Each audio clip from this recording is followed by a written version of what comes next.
And our final speakers on this panel are Dr. Beth Rose Middleton and Anuja Mendiratta. Dr. Beth Rose is an associate professor in the Department of Native American Studies at the University of California, Davis. Beth Rose's research centers on Native environmental policy and Native activism for site protection using conservation tools, and her broader research interests include intergenerational trauma and healing, rural environmental justice, digital humanities, and indigenous analyses of climate change. Beth Rose has written 2 books. One, Trust in the Land, New Directions in Tribal Conservation, and the second is entitled Upstream. This presentation is co-presented by Anuja Mendiratta, who is director and editor of the Practical Visionaries project and principal at Philanthropic plus Nonprofit Consulting. She's a Bay Area-based independent consultant and philanthropic advisor, and she's been working on an array of critical environmental, human rights, and social justice issues for the past 20 years. She has expertise in gender equity, environmental health, food security, criminal justice reform, coalition building, and organizational development. And Anuja manages the Race, Gender, and Human Rights Fund. And so without further delay, let's welcome Dr. Beth Rose Middleton and Anuja Mendiratta.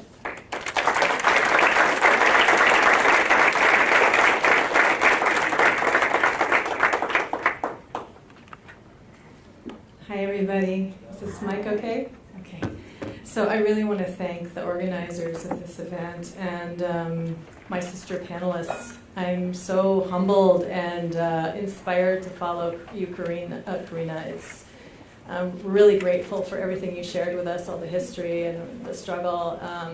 It's really humbling to follow you, so thank you. I also want to just thank, I don't know if she's still here, but Kaya Jones for her heartfelt presentation this morning. That was very moving also. So Beth Rose and I are really excited to be with all of you and to share our project today. Before we do that, I just wanted to ask if everyone could close their eyes for just 1 second. And I'd like to ask you to envision someone who works on environmental issues in the environmental movement. It could be someone local, could be someone who works nationally, it could be someone you know from TV internationally. Just envision them, someone you appreciate. And I'd like you to open your eyes and raise your hand if that person you envisioned was a woman. All right, this is an impressive group. How about, I should say a cis woman or a trans woman. And I'm going to say the word woman, but that's my shorthand for that. How about a woman of color or an indigenous woman? Half the group. All right, I'm happy about that. So that's what our project is about, and we're going to talk a little bit about it. And I'm going to read because I have a bit of a head cold and I have a lot I want to share with you and I don't want to miss it. So I'm going to just go ahead and take that liberty. Practical Visionaries is a multifaceted project that centers and elevates the vision, work, and leadership of women of color and indigenous women in North America's environmental movement. The project is first of its kind, and it will be an anthology featuring 27 Indigenous women and women of color working on a wide array of environmental efforts. It'll have an interactive website, a lecture series, some national convenings, fundraising for the projects involved, and movement building, importantly, relationship building and connectivity work. I thought I would just start my talk by sharing a little bit about my background to contextualize why I'm here today. It might surprise some of you, but I really attribute my passion and love and work in the environment to being an immigrant. My parents came here from Punjab in India, and they came with very little disposable income. So what they did for fun was they took their 2 young children out for walks. That was what we did throughout my childhood in rural Ohio. We walked. We walked in the creeks, we walked in the woods, we observed the wildflowers, we walked in the towns.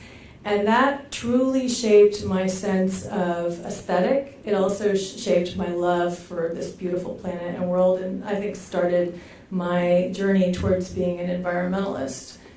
Later, when I was in college and in grad school, I was often one of the few people of color in environmental or ecology classes, which made me feel uncomfortable. And then I started asking questions about where and how are environmental issues dealing with human rights? Where are they dealing with social justice? Where are they dealing with racial justice?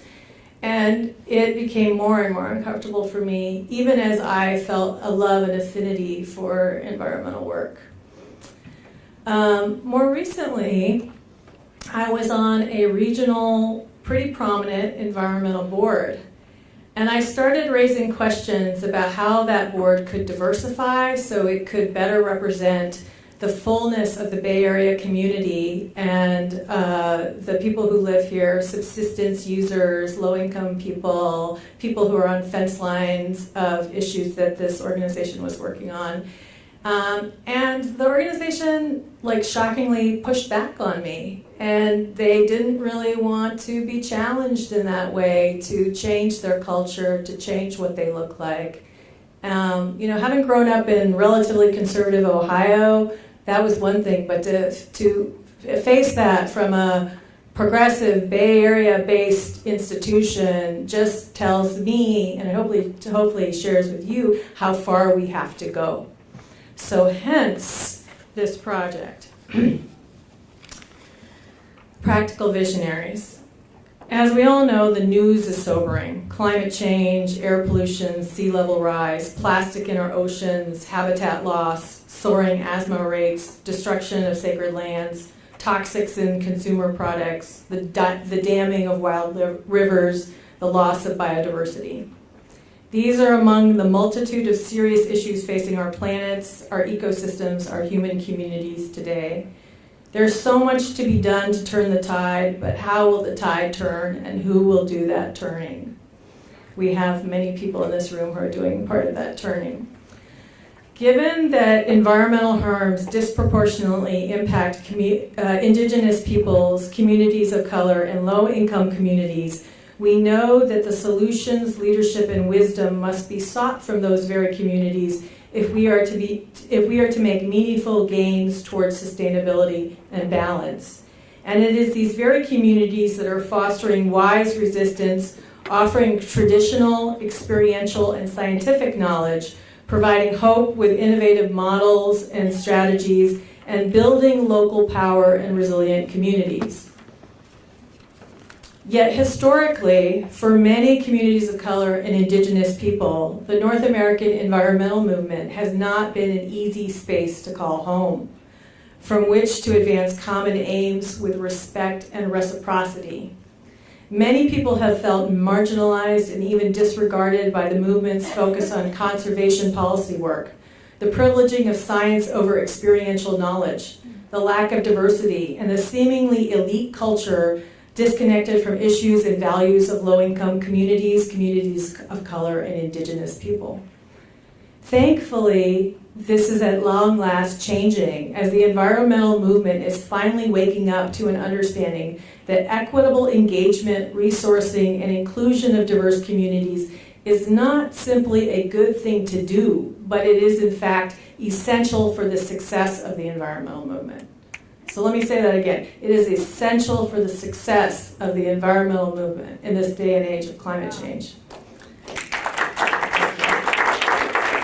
I got a clap from Carl Anthony. Woo, I can go home now.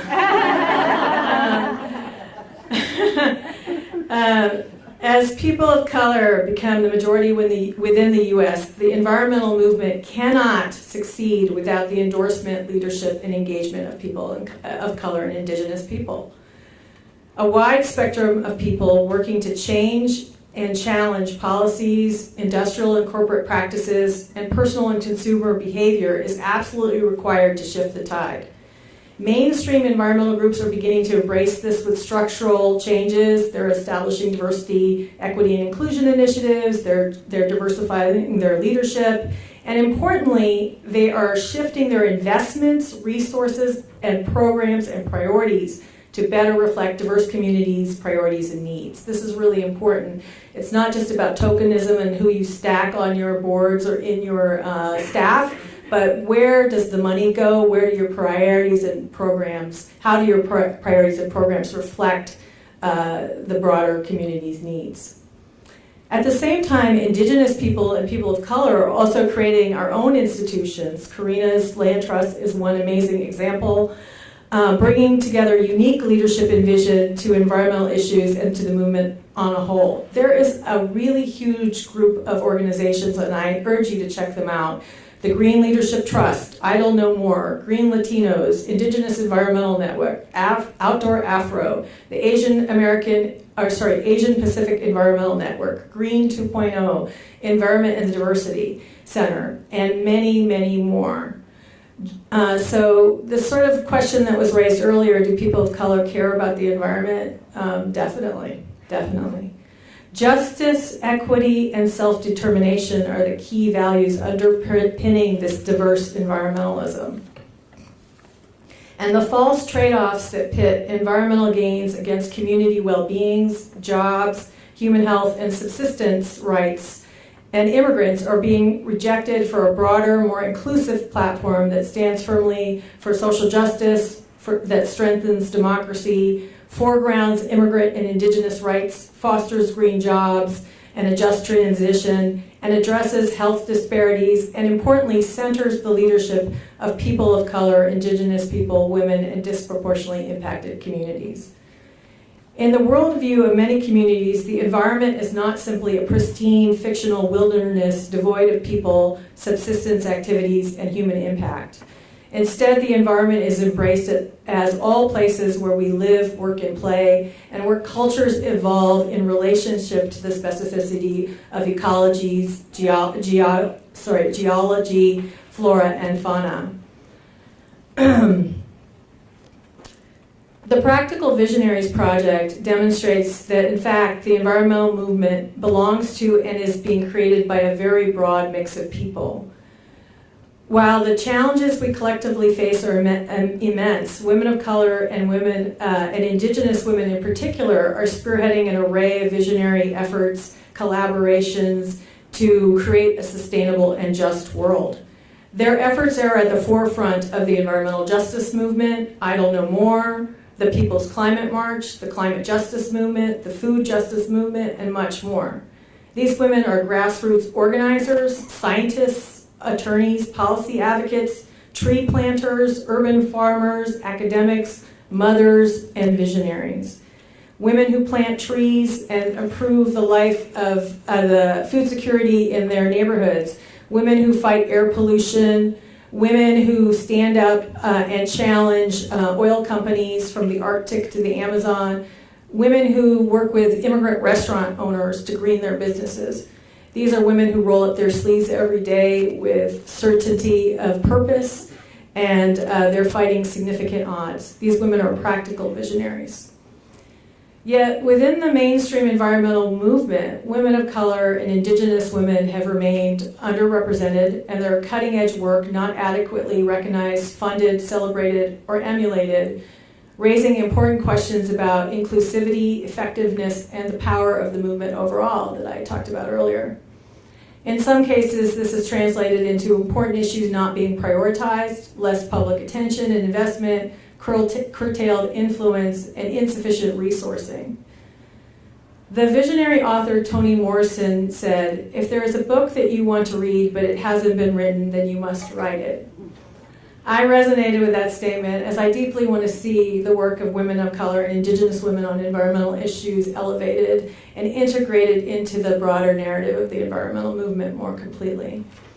So we did an open call for submissions. We invited women of color and Indigenous women to submit articles.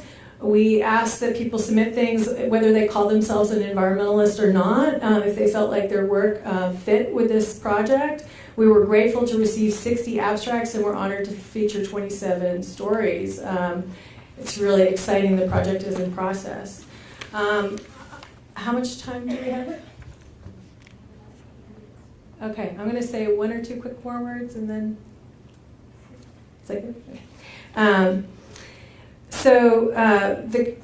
And I think Beth Rose is going to get into some of the flavor of our contributors, but I'll just say a few things, a few more things, which is that the contributions to the book are organized into 3 thematic sections: Redefining Environmentalism, Agents of Change, Legacies of Injustice, and all of that is interwoven with concepts of spirituality, reciprocity, intersectionality, and responsibility. I just wanted to share a few of the contributors to the book very briefly so you know we have a flavor, and I think that Beth Rose will go a little deeper. We have Peggy Shepard, who is the executive director and founder of We Act for Environmental Justice in Harlem. She was one of the architects of the concept of the environment is where we live, work, and play. She's really pushing a national agenda around equity in the environment. We have Kimberly Wasserman, who is a Goldman Prize winner and the director of the Little Village Environmental Justice Organization in Chicago, who became an activist as a mother when she found a coal-fired power plant poisoning her community. We have Dakota elder Faith Spotted Eagle, who's been standing up against the XL and Dakota Access Pipelines. We have Sheila Davis, who is an innovator around green tech and the dumping of e-waste globally, really trying to push the tech industry in Silicon Valley. And we have Penny Opalplant, who is one of the people who have been spearheading healing walks in the refinery corridor up and down the bay. So this is a flavor of who's part of this project. I hope you will be part of it with us and look out for the book and subsequent gatherings. Thank you.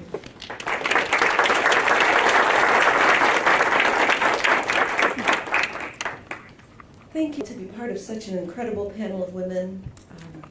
And I am just going to follow up a little bit on what Anuja was speaking about in our work together on the Practical Visionaries project. But I'd like us, if I could ask you all to take a moment with me to think about Marielle Franco. Had anyone heard of her? So I heard about her on the news this morning, and I was so struck by the story that I listened to it multiple times.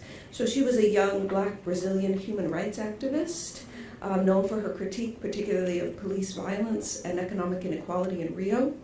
The only Black female in a 51-seat city council, and she was shot while returning from an event focused on empowering young Black women.